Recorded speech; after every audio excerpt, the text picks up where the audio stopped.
Morning, boys and girls. So today we're going to be learning a little bit about the Native Americans. So this is building on sort of what we were learning the last day when we were learning about America. So we learned a little bit how there's different parts of America and each part is very, very different. That influences how people live there now. We talked about how more people live in the East than the West. Well, just like us nowadays, Native Americans were the very same. So people were changed by how they were living. Let's take a look at our goals today. Our goals today are to learn about the different regions of America. We're going to think about how the local environment influenced how people lived in those areas, and then we're going to practice some research skills. Okay, so these are the different regions of America. So we have the northwest coast, we have the plains, we have the southeast, the northeastern woodlands, the southwest. Okay, so we're going to take a look at each of these areas and the different types of Native Americans who lived in them. Okay, so here's your map of America. So obviously in the top corner we have the northwest coast. Let's take a look at what that looks like. Okay, so getting a look at a few pictures here, that might be some clues as to the kind of people who might live here. So on the left we have a totem pole, learning about them in a second. We have some salmon and we have canoe. Okay, so let's take a look at what the geography of the place looks like. So as you can see from the pictures, there's lots and lots of rivers. It's very famous for raining an awful lot there. Not particularly cold rain, but rain nonetheless. There's lots of streams, rivers, and of course access to the ocean. There's thick forests, which would provide them lots of wood, and then there's tall mountains as well. So what I'm going to do now is in the top right corner there should be some kind of poll appearing to ask you what kind of lives people lived here. So I'd like you to make a guess. What kind of lives people lived here? Think about their environments. What would they have lived like? So hopefully that will be appearing up on the right. If not, ignore what I'm saying now. Okay, so let's take a look at their houses. So tribes on the coast lived in plank houses. That makes sense because of all the thick forests that grow there. These houses are made of cedar planks lashed to a wooden frame. The roof was made of bark. These were permanent houses. So we're going to talk about permanent, and we're going to be talking about people who moved from place to place, which is called nomadic. So these are permanent homes for the tribes that mostly ate fish. So what foods did they eat? Well, salmon was their main food source. Men hunted deer, bear, and small game. So that'd be like squirrels, rabbits, that kind of thing. Small game. Women gathered clams, berries, and roots. So there's different expectations for men and women. So you can see that they have a very varied diet. And we said salmon was their main source of food because of their rivers and because of access to the sea there. Okay, tribes in the northwest were known for carving wood. They used to make totem poles, masks, and dugout canoes. They were skilled traders. The chief was always a man, but clan leaders could be a man or a woman. So you can see them here, and a lot of these be made for either religious reasons or for telling stories. So if you want to do some research at the end, there's a fantastic page on totem poles on DK Find Out showing you all the different types. Also, if you're interested in learning about how they made dugout canoes, there's a great YouTube channel here on YouTube where they pretend that they've traveled back in time, and they are trying to go forward in time, making new inventions each week. So here, this man and his wife have tried to make a dugout canoe like the Native Americans would have, using fire, stone, and copper tools. And it was very, very challenging for them. So if you're interested, the link should be in the description below. Okay. So next we're going to look at the Southwest tribe. So we can see that here, the Southwest, going to be a much drier part of America. You can see some dream catchers there. Their famous Pueblo houses over on the right there. So let's take a look.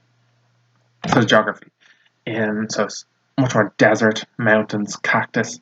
There's very few trees. I wonder how would that affect the houses that they built. Again, hopefully there will be a little card in the right corner with a poll in it to ask you what kind of houses do you think they built. Right, let's take a look. Okay, so the Hopi Indians lived in adobe houses. So adobe is things of mud. Adobe is clay, straw mixed into bricks, so made into bricks. These multi-level houses were like apartment buildings with each family living in each unit. So they were kind of much more advanced than you'd expect kind of Native American tribes to be, living in large, basically stone houses. Some very famous examples there. The Pueblo houses there, really, really. So the Apache were Indians who lived in wickiups. These homes are made with wooden frames, and they're covered with brush, so branches and trees. Because these homes could be made in a couple of hours, it allowed the Apache to travel and follow herds of animals. So there's Apache tribes were again in the southwest of the country, so very, very dry. So we take a quick look at their houses. So they build these wickiups, or wigwams they're sometimes called. So they'd be a bit more permanent, they could be made quickly, or eventually they would also try and copy, maybe copy is the wrong word, but use the style of the people of the Great Plains using teepees as well, which allowed them to move quicker. You can see here a typical type of clothes they might wear. You can see the types of weapons they use. So initially they would have used bows and arrows. You can see a kind of more ceremonial bow here, so which is more decorative, and this is more like the real bow that they would have actually used day to day.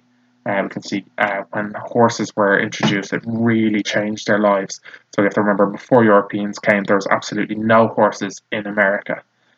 So when horses came, they changed their lives and allowed them to be much more nomadic. So to travel around hunting the animals that they hunted.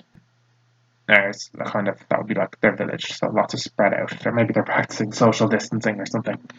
And this is so. These Apache groups still exist today. They farm corn, beans, squash, which is this large vegetable here. The men hunted deer, antelope, and small game. Women gathered nuts and seeds. Okay, cultured tribes used dogs and later horses to pull travois, or sleds, to move their belongings from place to place.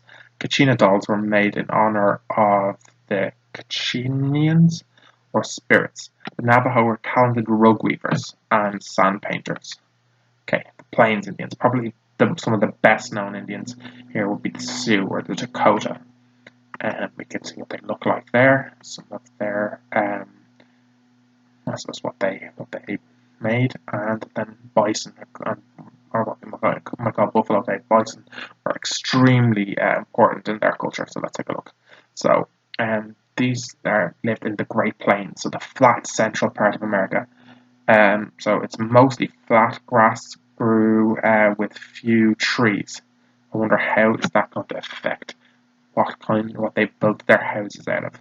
Again, hopefully there's going to be a card in the top corner. Yeah, some mountains, particularly the Rocky Mountains, sort of at the edge. So the Great Plains spreads between the Rocky Mountains and the Appalachian Mountains, and it's a huge open area of incredibly flat land. So many tribes on the plains moved from place to place following the buffalo herds. Teepees, it depends how you spell it, were perfect homes because they could be taken down easily. Teepees were carried from place to place using a travois. So travois, like we said, was a sled, and it's made much easier when they got horses from Europeans, allowed them to build bigger and bigger teepees. Okay, many tribes hunted buffalo, deer. Other tribes farmed corn. So the majority, though, were more hunters than farmers, like the other tribes we've been listening to so far. And the tribes would trade their meat and corn. Native Americans also enjoyed fruit on the plains. Okay, tribes in the plains region fought each other to prove their courage. They didn't usually fight to the death or destroy villages. Instead, they proved their courage by stealing their enemy's horses, touching an enemy without harming him, known as counting a coup, or forcing other tribes warriors to retreat. Um, the whole tribe participated in hunting buffalo. Women would herd buffalo towards the men. The men would shoot them with their bows and arrows. Buffaloes were sometimes driven off a cliff or herded into a dead-end cliff area where they could be killed. So you have to imagine buffalo are incredibly strong, and if you're only hunting with bows and arrows or spears, you're still putting yourself in a lot of danger.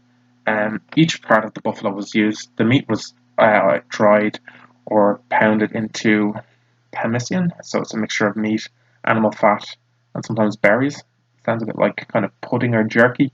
The horns were used for making tools. The stomachs were used to carry waters.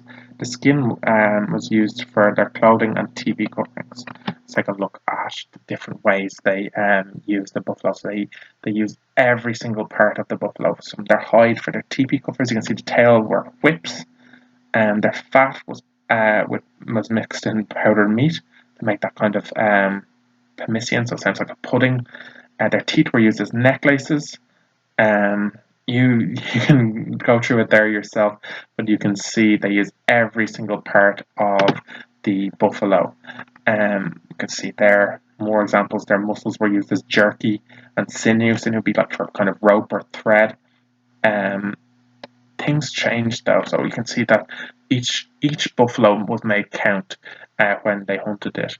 So they made sure they used every part of it. Whereas when white people came, well, we can see the change there. White people didn't really care about using each part of the buffalo. They just wanted to get the hide and the pelt, and the wastage was appalling there. We can see this white man standing on what is a mountain of buffalo skulls. And buffaloes were nearly hunted to extinction. White people had obviously access, white people being European people, had access to guns, so it was much easier to hunt them. And you can see they were nearly driven to extinction because, white people only cared about one thing, and they didn't care and wanted to make as much money as possible. So they were very, very greedy about how they hunted the buffalo. We have the northeastern woodland tribe. Okay, so this is going to be parts of sort of the places that become upper state New York here. It's going to be lots of thick trees, I would imagine. So let's take a look. We have deer. We have, I don't know, I believe these are called belts. These are special belts, and we're going to probably learn what they are now. They might be called not wigwams. Well, let's find out. And you can see dense forests, and I wonder what that could be. Let's find out. So let's take a look at their land here. So they have fertile soil. I wonder, does that going to mean they're going to be more likely to be hunters or more likely to be farmers? Okay, the Iroquois and Seneca lived in houses called longhouses. These 100-foot homes were made of a wooden frame covered with elm and bark. As many as 60 people lived in a longhouse, so you can imagine it's a bit more like an apartment that we would see today. These are the longhouses here that they built. See, longhouses because they're very, very long, made of wood because of all the forests that surrounded them. You want to have a read about that there. What did they eat? Well, the Ajibade, I believe it's pronounced, farmed corn, wild rice, and they fished and hunted small animals. The Seneca farmed corn, beans, squash. They also hunted deer and elk. Iroquois hunted and fished, and they farmed as well. Yeah, okay. So then we have the northeastern woodlands. The Iroquois tribe had a very advanced government. It was called the Iroquois Confederacy or the Iroquois League. 5 tribes made up the council, including the Mohawk, the Seneca, the Oneida, the Ononganada, and the Cayuga tribes. The Mohawk tribe is where we get the expression the Mohican haircut now. So that's where you shave both sides of your head and leave hair in the middle. Each tribe sent 8 to 14 leaders to the Great Council. Here they made decisions for the entire Iroquois nation. Each tribe also made local decisions using their own tribal council. This is very similar to how the US government is organized today. Okay, so a lot of people say some of the US government's ideas were kind of borrowed from the Iroquois I think some of them were jealous of the kind of sense of democracy they had when they first got here, because they were still loyal to the king. Iroquois men were hunters and traders. Iroquois women were in charge of farming, family, and property. So we can see women probably had a very important role. The Iroquois government, the clans were ruled by women. They made land and resource decisions, whereas men, on the other hand, were in charge of war and trade decisions. Only men were allowed to serve in the Iroquois Confederacy, but women voted to decide which men would represent the tribe. Okay, so you can see women had a lot more power than they would have, certainly in European culture at that time. Okay, and finally we have the Southeast tribes. Okay, again we can see some of the symbols that might have been important to them. Right, the geography. So there's lots of rivers, probably the most famous of which being the Mississippi, forests and small mountains. The Seminole lived in Florida, where it was hot and marshy. They lived in homes called chickees, which were on stilts and open on the sides. So you can see them there. They're like on stilts in the middle of the water. So the Cherokee, the Chickasaw tribes lived in wattle and daub houses, and also called asai. Wattle and daub is like made of sticks and mud. They were made by weaving river cane and wood and vines in a frame and then coating it with plaster. So plaster, they might have used clay or mud or whatever they could get their hands on. The roof was made of grass or bark. Foods of the southeast. What did they eat? They farmed corn and beans and squash and cotton and tobacco. The men hunted deer and turkey and small game. Women gathered nuts, seeds, and berries. Men also fished. So we can see turkeys there as well, which would have been native to the area. Tribes in this area made baskets from river cane and cloth from mulberry bark, and created pottery and carved pipes. Cherokee men hunted with blowguns as well as bows and arrows. You can see also that tobacco would have been very important to them. Okay, guys, so I've spoken to you a lot in the last few minutes. I wonder how good will you be at finding all the information that I gave you. So if you take a look here at chart, so you can see each of the regions: the northeast, the southeast, the plains, the northwest, and the southwest. So guys, what I'd like you to do is, number one, color in each of the parts in the different pictures. Tell me a few facts about their geography. So you have to slide the video back to where I said this and read about it. We can talk a little bit about their homes, the food they ate, and some interesting facts about them. Okay, not only that, I'd like you should be able to find this document on your Aladdin website. I should have loaded it up by the time you're looking at this. If not, and I'll leave a link in the description for that. Also, one more activity. What I'd like you to do is tell me 3 facts about one part of Native American life. So let's take a look at where we can find this. Okay, so a great example would be DK Find Out. I just typed in Native Americans here, and there's a fantastic list of things. I'm just going to pick one. I'm going to pick weapons of the Plains tribes, and I can read about their different weapons. So we can take a look at the bow there and how it was used, and maybe what the arrows were made of. So maybe if I could find 3 facts about the Native Americans. Another place you could look if you wanted would be Ducksters. They have a fantastic page on the Native Americans.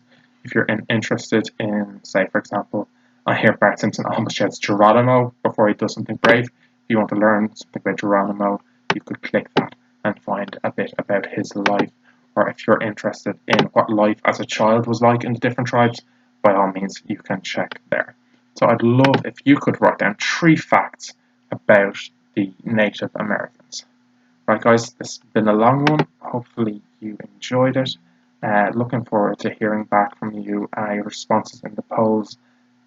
Best of luck, and slán.